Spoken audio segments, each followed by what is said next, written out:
It's a little bit after 5 o'clock here in the morning on the East Coast, and I have been up all night working on my blog, adjusting, calibrating it, watching these news reports regarding the Dallas police shootings. And earlier tonight, on a previous video, I blogged as I was coming out of Kroger's that protests like the one that occurred in Dallas before the shooting of black men being killed by police were not changing anything. And just as I was making that video, of course, the mayhem unfolded in Dallas. I want to say one thing. My condolences to the friends and the family members and the staff and personnel of the Dallas Police Department. What they are dealing with and going through and have dealt with and gone through should not have happened, but it did. And I want you to think about something for a moment with me. Suppose it didn't happen. Then what would we have been left with? We would have been left with a discussion about what to do about black men being killed by police. And because we had the loss of life of Alton Sterling, and then the very next day, the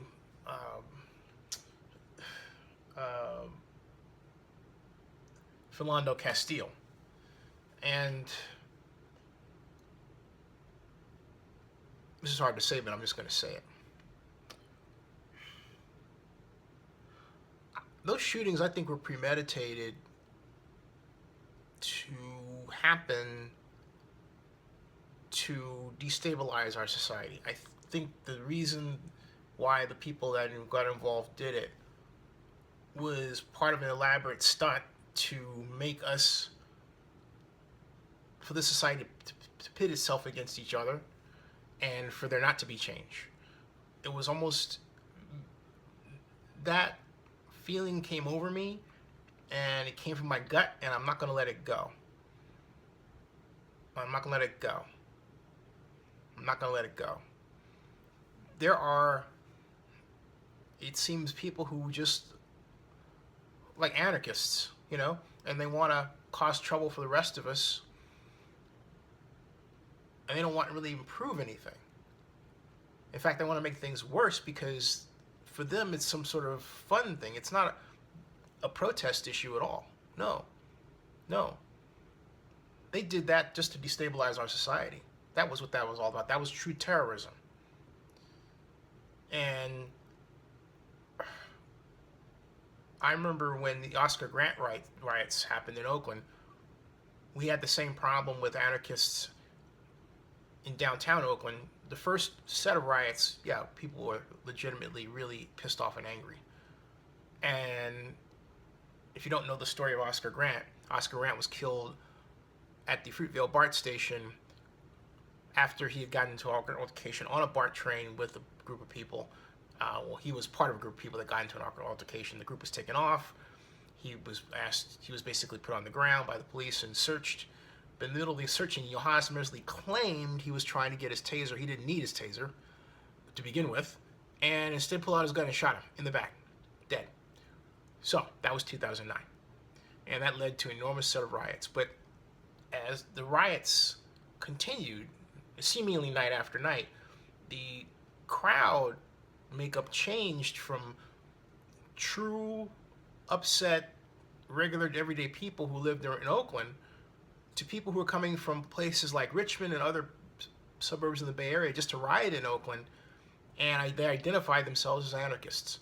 And they had no real interest in social change or improvement. They just wanted to make mayhem for the sake of making mayhem. Okay? And that's the only way to explain this. And I could go a step further and say maybe they were paid to do this so that at the end of the day, there's no push to improve the police situation. Because now we've got a situation where we are rightfully mourning the loss of lives of police officers and black men. So I hope that we're smart enough to overcome what they're trying to do and really improve this situation. And I hope that we figure out a way to get them to cough up why they started to do what they did, what the planning entailed, if they were paid to do this, and if so, by who. But I'm really sticking to that. This is a fishy story. It really is, and it's a horrible, heinous, terrible outcome. And it needs to be investigated to microcosmic levels.